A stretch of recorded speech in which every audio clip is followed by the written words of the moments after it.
These alchemists were ridiculed by another group. This other group maintained that the entire Hermetic tradition, as it has now been called, dealt not with metals, but with the regeneration of the intangibles in human nature. If anything, they would have taken the position that if you can transmute metals, this proves you can transmute man. They would have reversed the polarity. They would have reversed the interest, affirming that the mere achievement of material wealth was an ignoble and unreasonable end, totally inconsistent with the divine destiny of man.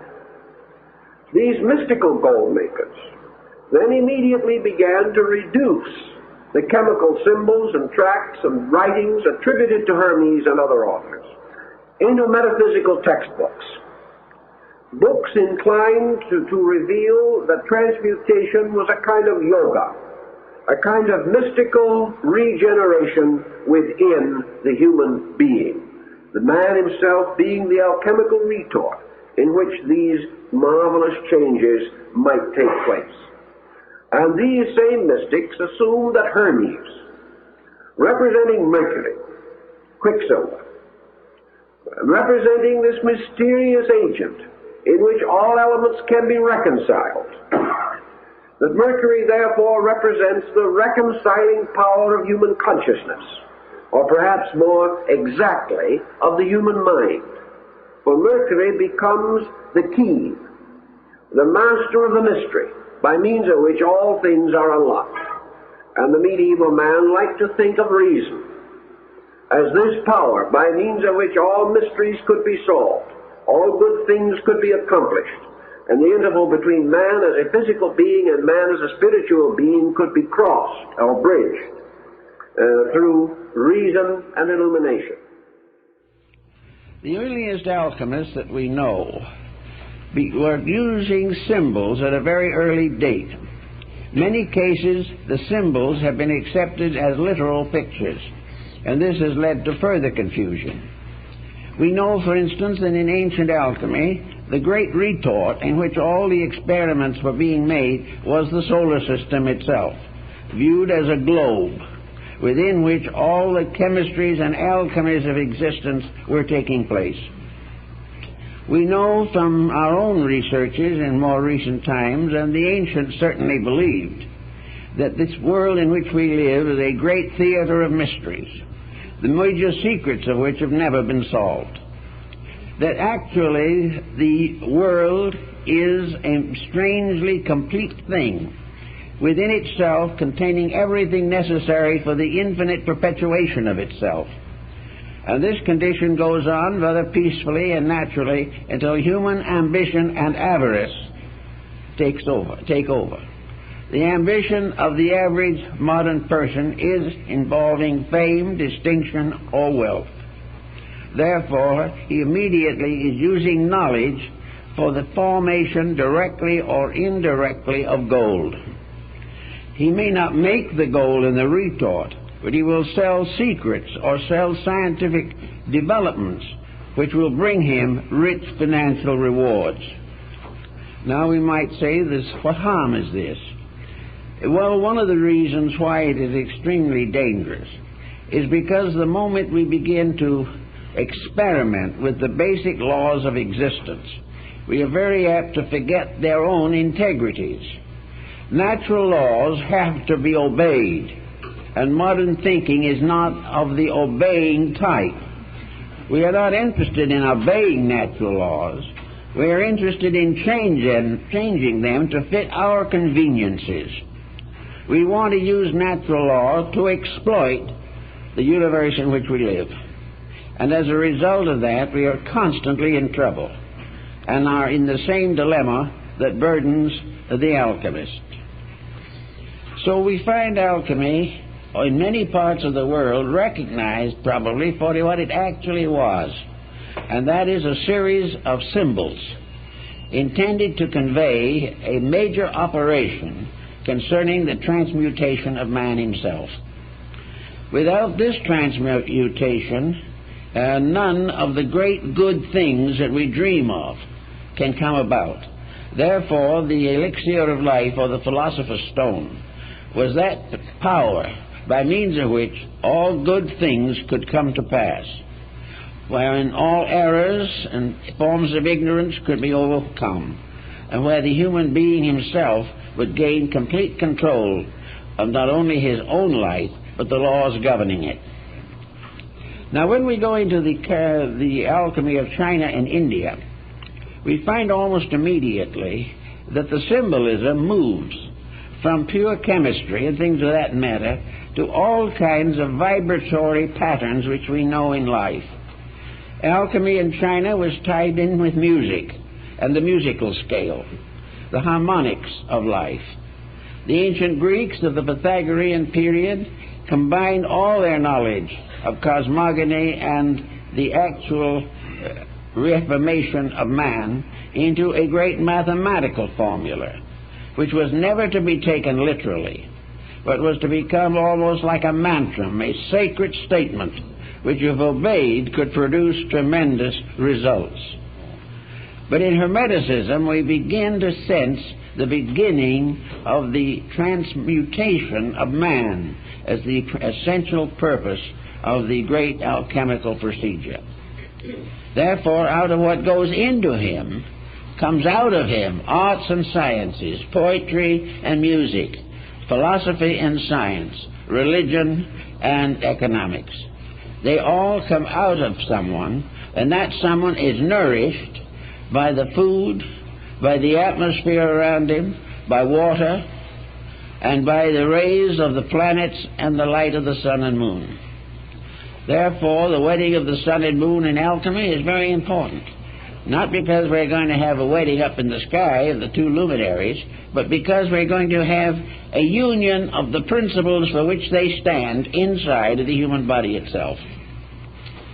Now, this, in a sense, is a problem that we find in the Christian doctrine of the Eucharist. Here we have a problem of the divine blood. And in alchemy, this divine blood is the elixir of life. How this divine blood operates is not clear to many people. But in some mysterious way, universal life supports living things. And these living things may never be aware of the source of their own nutrition. And in a mechanistic era such as ours, they do not care about the source of their nutrition.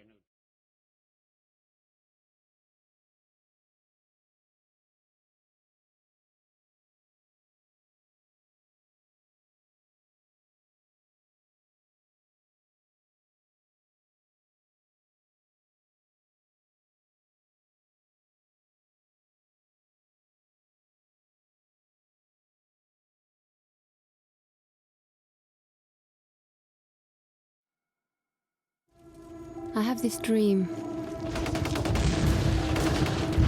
Had it my whole life. Sometimes it feels like it really happened, like a memory, or a memory of a memory. I'm in a desert, a vast landscape, and I'm running with a big crowd. Well, I'm not running exactly. I'm too little to run. I'm being carried by someone. It's raining. A hot black rain falling from the sky. It's burning us, burning everyone on the ground around me, tearing their flesh, turning them into skeletons. And then I wake up screaming. Always the same words. Kasama Debu Kora. Gibberish. When I can't sleep, I do puzzles. Very complex puzzles. For the last month, I've been obsessed with something called the parallax. It's an intense, multi-level cipher. A few weeks ago, it appeared online, posted anonymously on Reddit, and then shared all over the internet.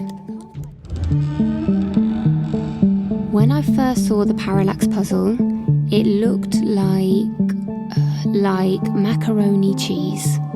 A swirl of numbers and symbols and God knows what smushed together. I spent 2 weeks trying every code and algorithm I could think of, and eventually I found a backdoor code.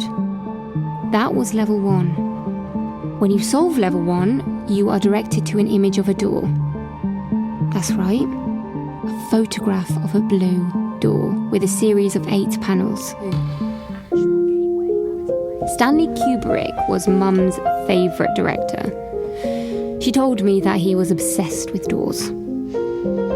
Maybe he created the parallax. Kidding. But I am convinced that the door is real. Whoever lives behind that door is the creator of the parallax. Whenever I need to think, I play the piano. Did you know that music is basically maths? Like an octave, for example. The same note, but higher. A high C is a high C because... Oh, shit. Dr. Abel Usman, it turns out, is a big deal. According to Wikipedia, he was born in Nigeria in 1976 and raised in Minnesota. He went to Harvard and is now a professor of robotics at MIT. Thank you. Thank you so much. He even gave a speech to the United Nations about the future of artificial intelligence. Fear of technology is nothing new. It goes back to 1818. That's when a young English woman named Mary Shelley wrote a classic novel, Frankenstein. The protagonist is a scientist called Victor. In a rather bold experiment, he creates a monster, and the monster turns on him. That was it. The moment fear of technology entered pop culture. For thousands of years, humans have wondered, what is our purpose? Well, I have good news. We are transitional beings. Our purpose is to pass on the baton, to create superior beings that will replace us. And we are doing just that. We are building a church where the object of worship is technology, where the worshippers will pray for the inevitable transition of power, human to robot, man to machine. My friends, that is the future. And I wonder how they all fit in the same take-up bag. Holy shit. That's it. What? The panels. The panels on the door. Oh my god! It's a slide puzzle. What? See? The panels on the door, they're meant to be rotated. How do you rotate a still image? You know, on the Crystal Maze? I don't watch that, I'm not 60. I'm telling you, these panels are a slide puzzle. Watch this. I've always had a mind for puzzles, ever since I was little. Jigsaws, crosswords. I like putting things together, which is ironic because I've always felt a bit scattered, like there's something missing. Thus we have another interesting point. 90% of these books are not going into the libraries of chemists, nor are they going into the collections of alchemists who have any intention of making physical experiments with the texts. They are going mostly into the collections of philosophically minded persons who are concerned with the attempt to restore the lost symbolism of the Hermetic tradition